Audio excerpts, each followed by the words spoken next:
வந்து 2 பல்லு அடுத்தடுத்து விழுந்துட்டனால அதை செக் பண்ணலாமேன்னு பல் மருத்துவர்கிட்ட போன ஒரு பொண்ணுக்கு அதிர்ச்சிகரமான ஒரு சம்பவம் நடந்திருக்கு.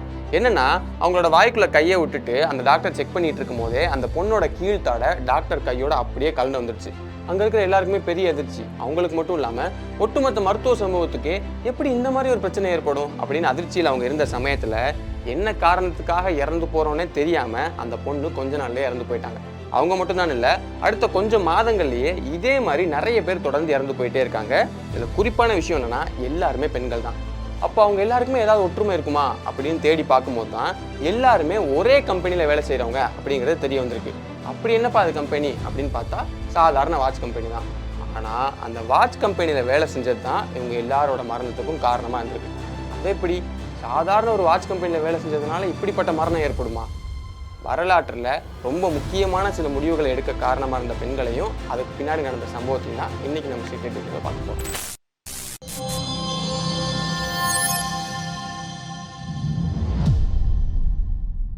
இதெல்லாம் எங்கே ஆரம்பிக்குது அப்படின்னு பார்த்தா 1920களில் ஒரு அமெரிக்கன் கம்பெனி வாட்ச் தயாரிக்கலாம் அப்படின்னு முடிவு பண்ணப்போ தான் ஆகுது. முதல் உலகப் போர் சமயத்தில் போர்க்களத்தில் இருந்த வீரர்கள் நிறைய பேர் இந்த கம்பெனி தயாரித்த வாட்சை தான் பயன்படுத்தியிருக்காங்க. அது ஏன் அவங்க இதை பயன்படுத்தினாங்க அப்படிங்கிறது போக போக உங்களுக்கே புரியும். அன்டார்க் அப்படின்னு ஒரு சொல்யூஷன் இந்த கம்பெனி கிட்ட இருக்கு. அந்த சொல்யூஷனை அந்த வாட்சஸில் பெயிண்ட் பண்ணி அதை விற்கிறது தான் அவங்களோட பிளான்.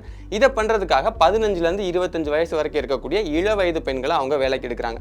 அந்த சமயத்தில் பெண்களுக்கு கொடுக்கப்பட்ட, அதாவது மற்ற வேலைகளில் கொடுக்கப்பட்ட சம்பளத்தை விட இங்கே கொஞ்சம் அதிகமான சம்பளம் கொடுத்ததுனால நம்மளோட வாழ்வாதாரம் உயருமே அப்படின்னு சொல்லிட்டு நிறைய பெண்கள் ஆர்வமாக அந்த வேலையை செய்கிறாங்க.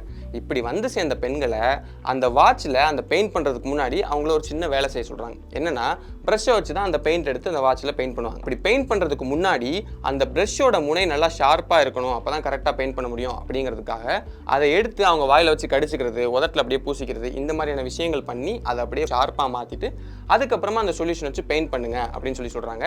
இதுக்கு லிப் பாயிண்டிங் அப்படின்னு இந்த முறைக்கு வந்து அவங்க சொல்கிறாங்க. இந்த லிப் பாயிண்டிங் முறை தான் அவங்களோட மரணத்துக்கே காரணமாக அமைஞ்சிருக்கு. பொதுவாகவே மரணம் யாராலையுமே தடுத்து நிறுத்த முடியாத ஒரு நிகழ்வு. அதுலேயும் இந்த மாதிரி ஏற்படக்கூடிய திடீர் மரணங்கள் தான் ரொம்ப அதிகமான வருத்தத்தையும் இழப்பையும் ஏற்படுத்தக்கூடியது. 1920களில் மட்டும் இல்லை, இப்போ 2024 வரைக்குமே கூட திடீர் மரணங்களை நம்மளால் கணிக்க முடியுமா, இல்லைனா அதை வந்து தடுத்து நிறுத்த முடியுமா அப்படின்னு கேட்டால் அதுக்கு யாருக்கிட்டையுமே பதில் இல்லை.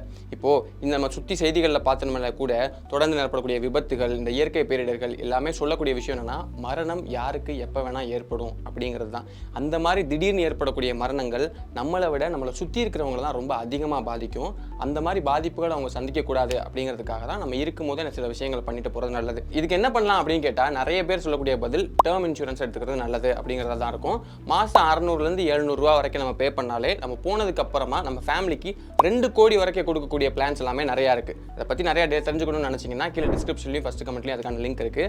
அதை கிளிக் பண்ணிங்கன்னா அதுக்குள்ளே 51 கம்பெனிஸ் கொடுக்கக்கூடிய வேறு பிளான்ஸை கம்பேர் பண்ணி நமக்குன்னு ஒரு ரிலேஷன்ஷிப் மேனேஜர் கொடுத்து அவர் நமக்கு வந்து ஹெல்ப் பண்ணுவார். எந்த பிளான் நம்ம கரெக்டாக இருக்கும், எது சரியாக இருக்கும் அப்படிங்கிறது, எதை சூஸ் பண்ணுங்கிறதுக்குலாம் அவர் ஹெல்ப் பண்ணுவார். அது போக 24/7 எந்த நேரமும் அந்த பணத்தை கிளைம் பண்ணிக்கிறதுக்கான சப்போர்ட்டும், ஆன்லைன் பேமெண்ட் பண்ணாலும் 10% டிஸ்கவுண்ட்டும் கொடுக்குறதா சொல்கிறாங்க. அதை பற்றி இன்னும் நிறைய டீட்டெயில்ஸ் தெரிஞ்சுக்கணும் அப்படின்னு நினச்சிங்கன்னா கீழே டிஸ்கிரிப்ஷன்லையும் ஃபஸ்ட் கமெண்ட்லையும் அதுக்கான லிங்க் இருக்குது, ட்ரை பண்ணி பாருங்க. சரி, இப்போ நம்ம மெயின் விஷயத்துக்கு வருவோம். அன்டார்க்னு ஒரு சொல்யூஷன் சொன்னேன் இல்லையா, அந்த சொல்யூஷனை என்ன பண்ணுறாங்கன்னா ஜிங்க் சல்ஃபைடு, அதுவும் தண்ணி ரெண்டுத்தோட சேர்த்து ரேடியமாக அவங்க கலந்துருக்காங்க. இப்போலாம் நமக்கு நல்லா தெரியுது ரேடியம் எவ்வளோ பாதிப்பானது, தொடர்ந்து எக்ஸ்போஸ் ஆகிட்டே இருந்தோம்னா எவ்வளோ பிரச்சனைகள் ஏற்படும் அப்படிங்கிறத பற்றி கிளியராக இப்போ நமக்கு தெரியுது. ஆனால் அதை கண்டுபிடிச்ச சமயத்தில் 100 வருஷத்துக்கு முன்னாடி அந்த அளவுக்கு பொதுமக்கள்கிட்டயோ இல்லை யார்கிட்டையுமே அதை பற்றின பெருசாக புரிதலே இல்லை. அதனால தான் தினந்தோறும் பயன்படுத்தக்கூடிய நிறைய பொருட்கள், சோப்பு, டூத் பேஸ்ட்டு, முடி சம்மந்தப்பட்ட பொருட்கள், அழகு சாதன பொருட்கள்னு நிறைய பொருட்களில் ரொம்ப கம்மியான அளவு இந்த ரேடியமாக அவங்க பயன்படுத்திட்டு வந்திருக்காங்க. அந்த வகையில் தான் யூஎஸ் ரேடியம் கார்பரேஷன் அப்படிங்கிற கம்பெனி கை கடிகாரங்களில் ரேடியம் பயன்படுத்தலாம் அப்படின்னு சொல்லி அன்டார்க்குங்கிற இந்த சொல்யூஷனை பயன்படுத்துறாங்க. இதை ஏன் முதல் உலக போரில் அதிகமாக பயன்படுத்தினாங்க அப்படின்னா, இருட்டில் மணி பார்க்கறதுக்கு தனியாக ஒரு லைட் அடித்தோம் அப்படின்னா எதிரிகளுக்கு அது ஈஸியாக நமக்கு தெரிஞ்சிடும். அதனால இந்த மாதிரி ஒரு வாட்ச் இருக்குது, அதாவது இருட்டில் தெரியக்கூடிய அந்த வாட்ச் இருக்குது அப்படின்னா அதை பயன்படுத்தும் போது ரொம்ப சுலபமாக இருக்கும் அப்படின்னு சொல்லி தான் முதல் உலக போர் சமயத்தில் வீரர்கள் எல்லாம் அதை பயன்படுத்தியிருக்காங்க. அதை இந்த கம்பெனி தான் நிறைய பேர் வாங்கி பயன்படுத்தியிருக்காங்க. இந்த ரேடியம் கலந்த அந்த சொல்யூஷனை அந்த வாட்சில் அடிக்கிறதுக்காக தான் இந்த பெண்களை வேலைக்கு எடுத்திருக்காங்க. காலப்போக்கில் அவங்கள தான் ரேடியம் கேர்ள்ஸ் அப்படின்னு சொல்லி சொல்கிறாங்க. அந்த பெண்கள் எல்லாருக்கிட்டையுமே இந்த யூஎஸ் ரேடியம் கார்பரேஷன் இந்த ரேடியமால் உங்கள் உடம்புக்கு எந்த விதமான பாதிப்பும் ஏற்படாது, நீங்கள் பயம் இல்லாமல் அதை பயன்படுத்தலாம் அப்படின்னு சொல்லிட்டாங்க. அப்படி சொன்னதுனால தான் அவங்களும் தைரியமாக வேலைக்கு சேர்ந்துருக்காங்க. சேர்ந்ததுக்கு அப்புறமா அவங்களுக்கு அது மின்னும், இருட்டில் மின்றது தான் ரேடியம் இல்லையா, அப்போ அப்படி மின்னுது அப்படிங்கிறதுனால அவங்க ட்ரெஸ்ஸில் பூசிக்கிறது, பற்களில் பூசிக்கிறது, உதட்டில் பூசிக்கிறது, இந்த மாதிரியான விஷயங்கள் செஞ்சுருக்காங்க. அப்போ வெளியே போகும்போது இருட்டில் அவங்க கொஞ்சம் மினுமினுப்பாக தெரிவாங்க அப்படிங்கிறதுனால ஆசைப்பட்டு அந்த மாதிரி விஷயங்கள்லாம் செஞ்சுருக்காங்க. ஆனால் போக போக அதுதான் பிரச்சனையாக மாறி இருக்கு.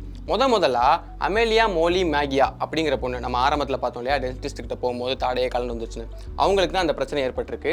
பல்லு தனியாக வந்த பிரச்சனை மட்டும் இல்லாமல் அவங்களோட உடம்புல இருக்கக்கூடிய எலும்புகள்லாம் நொறுங்கி போகிறது, இந்த மாதிரியான பிரச்சனைகள்லாம் ஏற்பட்டு தான் அவங்க இறந்து போயிட்டாங்க.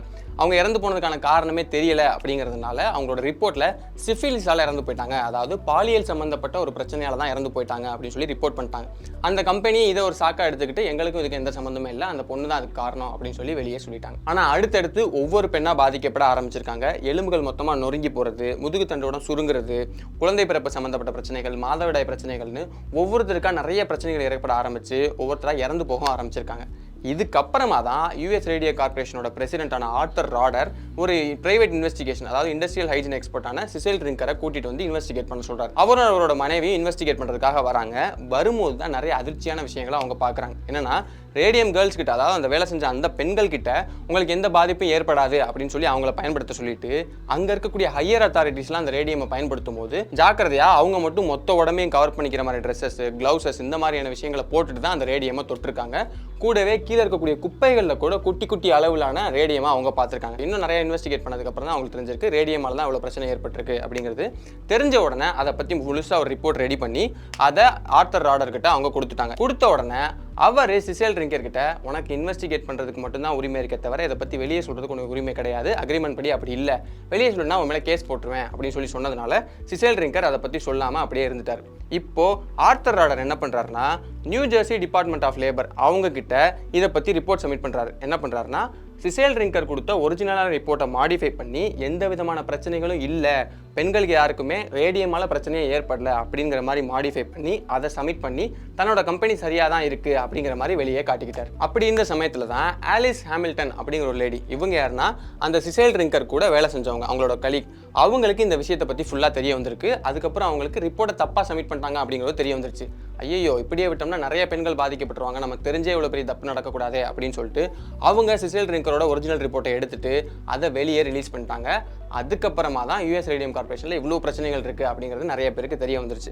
இந்த சமயத்தில் யூஎஸ் ரேடியம் கார்பரேஷனில் முன்னாடி வேலை செஞ்ச கிரேஸ் ஃபயர் அப்படிங்கிற பெண்ணை உட்பட ஒரு 5 பேர் அவங்க என்ன செய்கிறாங்க அப்படின்னா, இங்கே வேலை செஞ்சதுனால தான் எங்கள் உடம்புல இவ்வளோ பாதிப்புகள் ஏற்பட்டுச்சு, அதாவது மேலே ஒரு 4-5 ப்ராப்ளம் சொன்னோம் இல்லையா, அந்த ப்ராப்ளம்ஸ்லாம் ஏற்பட்டுச்சு அப்படின்னு சொல்லி கோர்ட்டில் கேஸ் போடுறாங்க. ஆனால் அங்கே ஒரு சிக்கல் இருக்குது. என்னென்னா, ஒரு கம்பெனியில் வேலை செஞ்சு அதுக்கு 2 வருஷத்துக்குள்ள உடம்புல ஏதாவது பிரச்சனை ஏற்பட்டுச்சுன்னா தான் அதுக்கு கம்பெனி பொறுப்பாக முடியும், அதுக்கப்புறம் ஏற்பட்டுச்சுன்னா அந்த கம்பெனி பொறுப்பாக முடியாது அப்படின்னு சொல்லிட்டு அமெரிக்காவில் அப்போ தொழிலாளர் சட்டம் இருந்திருக்கு. இதில் என்ன விஷயம்னா, ரேடியமை பொறுத்த வரைக்கும் உடனே ஒரு பாதிப்பு ஏற்படாது, கொஞ்சம் கொஞ்சமாக போக போக தான் பாதிப்பு ஏற்படும். அப்படிங்கிறதுனால அந்த சமயத்தில் இந்த கிரேஸ் ஃபயர் போட்ட அந்த கேஸுக்கு சாதகம் இல்லாத ஒரு சூழல் நிலவிட்டு இருந்திருக்கு. கூடவே அந்த யூஎஸ் ரேடியம் கார்பரேஷனும் இந்த சட்டத்தை வச்சு அந்த பெண்கள் மேலே குறை சொல்றது, வேணும்னே தொடர்ந்து அதிகப்படியான வாய்தா வாங்குறது, பொதுமக்கள் மத்தியில் இந்த பெண்களுக்கு எதிரான ஒரு பிம்பத்தை ஏற்படுத்துற மாதிரியான வேலைகள் செஞ்சிருக்காங்க. அதனுடைய விளைவா பொதுமக்களுமே ஒரு சிலர் என்ன சொல்லியிருக்காங்கன்னா, இந்த பெண்கள் வேணும்னே பப்ளிசிட்டிக்காக இதெல்லாம் பண்றாங்க, இவங்க இப்படி பண்ற செயலால இப்போ நல்ல சம்பளம் வாங்கிக்கிட்டு இருக்கக்கூடிய மற்ற பெண்களுக்குமே இந்த வேலை போறதுக்கான வாய்ப்பு ஏற்படுது, இவங்க பண்றதெல்லாம் தப்பு அப்படிங்கிற மாதிரி நிறைய குற்றச்சாட்டுலாம் வச்சிருக்காங்க. அந்த சமயத்தில் இந்த பெண்கள் சொன்னது ஒன்று தான், எங்களுக்காக நாங்கள் இந்த போராட்டத்தில் ஈடுபடவே இல்லை, நாங்கள் இன்னும் கொஞ்ச நாளில் கண்டிப்பாக இறந்து போயிடுவோம், முன்னாடி இறந்து போன பெண்கள் மாதிரியே. எங்களுக்கு தேவையானதுன்னா எங்களை மாதிரியே இன்னும் நிறைய பெண்கள் இது மாதிரி பாதிக்கப்படக்கூடாது, இது தடுத்து நிறுத்தப்படணும் அப்படிங்கிறதுக்காக தான் இவ்வளோ பெரிய சட்ட போராட்டத்தை நாங்கள் பண்ணிட்டு இருக்கோம் அப்படிங்கிற மாதிரி கிரேஸ் ஃபயரும் அந்த மற்ற 4 பெண்களும் சொல்லியிருக்காங்க. இப்படி அந்த கேஸ் நடந்துட்டு இருந்த சமயத்திலேயே அந்த பெண்களுக்கு உடம்புல இன்னும் அதிகமான பாதிப்புகள் தொடர்ந்து ஏற்பட்டு அவங்க இன்னும் வீக் ஆகிட்டே இருந்திருக்காங்க. ஒரு கட்டத்துலலாம் என்ன ஆயிருக்குன்னா, கோர்ட்டில் அந்த கேஸ் நடந்துட்டு இருக்கும் போதே கிரேஸ் ஃபயர் மயங்கிலாம் விழுந்திருக்காங்க. அவங்க மரண படுக்கையில் சுற்றி நிறைய பேர் இருக்கும் போது அவங்க மரண வாக்குமூலம் கொடுத்தது, இப்படிலாம் நடந்துச்சு அப்படின்னு சொல்கிற விஷயங்கள், அந்த ஃபோட்டோஸ் எல்லாமே நியூஸ் பேப்பரில் அப்போ ரொம்ப பெரிய பேசு பொருளாக அதுக்கப்புறம் அது மாற ஆரம்பிச்சிருச்சு. இவ்வளவும் நடந்ததுக்கு அப்புறமா தான் கடைசியாக யூஎஸ் ரேடியம் கார்பரேஷன் அவங்க தப்பை ஒத்துக்கிட்டு கோர்ட்டுக்கு வெளியே இதை செட்டில் பண்ணலாம் அப்படின்னு சொல்லி சொல்லிட்டாங்க. அதுபடி பாதிக்கப்பட்ட ஒவ்வொரு பெண்ணுக்குமே $10,000, அது போக ஒவ்வொரு வருஷமும் ஆனுவல் காம்பன்சேஷனாக $600. இதுக்கப்புறமா மெடிக்கல் செலவு, இதுக்கு முன்னாடி அவங்களுக்கான மெடிக்கல் செலவுலாம் இருக்கும் இல்லையா, அதுக்காக ஒவ்வொருத்தருக்கும் $2,000 அப்படிங்கிற மாதிரி கொடுத்துட்றோம் அப்படின்னு சொல்லிட்டாங்க. ஆனால் சோகம் என்னன்னா, பாதிக்கப்பட்ட நிறைய பெண்களால் இந்த பணத்தை வாங்கவோ இல்லை பயன்படுத்தவோ முடியல, ஏன்னா அதுக்குள்ளே அவங்க எல்லாருமே இறந்து போயிட்டாங்க. இதில் நம்ம கவனிக்க வேண்டிய முக்கியமான விஷயம் என்னன்னா, இந்த கேஸ் நடந்துட்டு இருந்த சமயத்துலையும் சரி, இந்த பாதிப்புகள் ஏற்பட ஆரம்பித்த சமயத்துலையும் சரி, யூஎஸ் ரேடியம் கார்பரேஷன் தொடர்ந்து ஒரே விஷயம் தான் பண்ணியிருக்காங்க. என்ன பண்ணியிருக்காங்கன்னா, பெண்கள் எல்லாமே, இந்த மாதிரி பாதிக்கப்பட்ட பெண்கள் எல்லாமே பாலியல் ரீதியான பிரச்சனைகளால் தான் பாதிக்கப்படுறாங்க, அவங்க ஏதோ பாலியல் ரீதியான தவறுகள் தவறுகள் செய்கிறாங்க, அதனால தான் பாதிக்கப்படுறாங்க அப்படிங்கிற மாதிரி கட்டமைப்பை தொடர்ந்து ஏற்படுத்தியிருக்காங்க. பாதிக்கப்படாத மற்ற பெண்கள், அதாவது வேலை செஞ்சுட்டு இருப்பாங்க இல்லையா மற்ற பெண்கள், அவங்ககிட்டயுமே இதனால தான் அவங்க பாதிக்கப்பட்டாங்க, அதனால நீங்களாம் கவனமாக இருக்கணும் அப்படிங்கிற மாதிரியான குற்ற உணர்ச்சி அவங்களுக்குமே ஏற்படுத்தியிருக்காங்க. ஆனால் இது எல்லாத்தையும் மீறி தான், இது எல்லாத்தையும் தாண்டி தான் அந்த பெண்கள், அந்த 5 பெண்களும் அவங்களுக்கான நீதியும் மற்ற பெண்களுக்கான நீதியும் வாங்கி கொடுத்துருக்காங்க. இந்த கேஸ் ஒரு ஆரம்ப புள்ளியாக இருந்ததால தான் தொழிலாளர்களுக்கு நல்லது செய்யக்கூடிய நிறைய சட்டங்கள் ஒன்று ஒன்றா அதுக்கப்புறமா ஏற்றப்பட ஆரம்பிச்சது. அதாவது 2 வருஷத்துக்குள்ள பாதிப்பு ஏற்பட்டால் தான் கம்பெனி பொறுப்பு, இல்லைனா பொறுப்பு இல்லை அப்படிங்கிற மாதிரி சட்டம்லாம் இருந்துச்சு இல்லையா, அதெல்லாமே கொஞ்சம் கொஞ்சமாக மாற்ற ஆரம்பிச்சிருக்காங்க. அது எல்லாத்தையுமே மாற்றிட்டு occupational safety and health administration அப்படிங்கிற ஒரு ஏஜென்சியை தொடங்கி தொழிலாளர்களுக்கு தேவையான விஷயங்கள்லாம் செஞ்சு கொடுக்குறது, அவங்களோட நலனை பேணி பாதுகாக்கிறது, இந்த மாதிரியான விஷயங்கள்லாம் அதுக்கப்புறமா ஒன்று ஒன்றா தான் நடக்க ஆரம்பிச்சிருக்கு. கடைசியாக அதில் சொல்ல வர்றது முன்னாடி சொன்ன அதே விஷயம் தான், மரணம் யாருக்கு எப்போ ஏற்படும் அப்படிங்கிறத யாராலையுமே உறுதியாக சொல்ல முடியாது. அப்படி ஒரு திடீர் மரணம் ஏற்படும் போது நம்மளை சார்ந்திருக்கவங்களுக்கும் நம்மளோட குடும்பத்தை சேர்ந்தவங்களுக்கு தான் அதிகமான பாதிப்பு ஏற்படும். அப்போ அவங்கள செக்யூர்டாக வச்சுக்கணும் அப்படிங்கிறதுக்காக நான் முன்னாடியே சொன்ன மாதிரி நிறைய பேர் சொல்லக்கூடிய விஷயம் டேர்ம் இன்சூரன்ஸ் எடுத்துக்கிறது நல்லது அப்படிங்கிறது தான். 600லேருந்து 700 ரூபா வரைக்கும் பே பண்ணுறது மூலமாகவே 2 கோடி வரைக்கும் கவரேஜ் கொடுக்கக்கூடிய பிளான்ஸ்லாம் இருக்குது. கீழே டிஸ்கிரிப்ஷனில் லிங்க் கொடுத்துருக்கேன். அதை கிளிக் பண்ணி பார்த்தீங்கன்னா முன்னாடியே சொன்ன மாதிரி உங்களுக்கு 51 டிஃப்ரெண்ட் கம்பெனிஸ்லேருந்து பாலிசிஸை கம்பேர் பண்ணி ஒரு ரிலேஷன்ஷிப் மேனேஜர் கொடுத்து 24/7 சப்போர்ட் கொடுத்து 10% ஆன்லைன் டிஸ்கவுண்ட்டும் கொடுக்குறதா சொல்கிறாங்க. விருப்பம் இருக்கிறவங்க அதை யூஸ் பண்ணிக்கங்க. இன்னொரு நாள் இன்னொரு வீடியோவில் சந்திக்கிறேன்.